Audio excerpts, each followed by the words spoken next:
My name is Irene. My company is Atelier. It started with who I am as a designer and my journey as an artist. So I'm born and raised in Asia with an artistic background.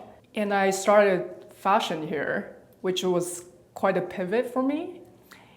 And I always believed that fashion is a form of art and couture is the art of fashion. And when my artworks hanging on the wall in the galleries, women or people don't necessarily understand it. But when it's on women, when it's moving, when it makes people look great, people will start to understand it. My collection was inspired by time. As I was a little kid, my mom, she always shows me, because I'm from sort of a suburban area in Asia, she always shows me the gardens, the flowers, and I grew up learning the names of the flowers.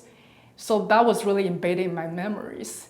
And when I was 12 years old, I was an art student, really into art history, and I studied Dali, who talks so much about time. In his artworks, the clock is always melting.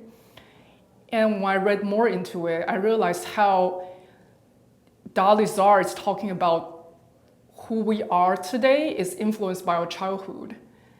So when I was a child, I learned so much about the flower names. That flower to me is just something that's in my subconsciousness. And also when I was a little kid, I wanted to learn dancing. And I learned piano.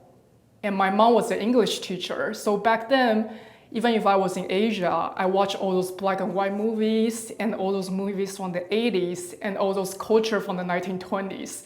So that to me was sort of a Great Gatsby of my childhood.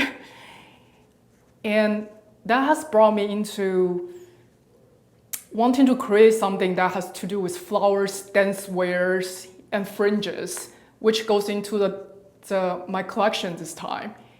And the name of my collection is Ikebana, which means an art of making flower alive.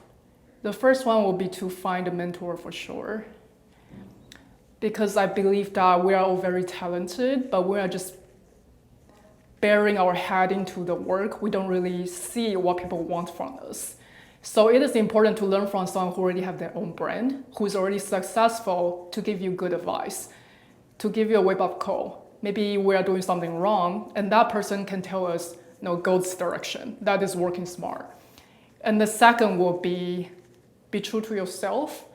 Since a lot of times, I think we as designers, we like to create something and we are unsure about our decisions and we start doubting, does this look good? And we just keep touching it, we keep changing it, and things never get done. So it is very important to make sure that you are true to yourself, respect your own decisions. When you look at your work, you start doubting yourself. You need to tell yourself, it doesn't matter whether or not other people like it. It is more important that I like it.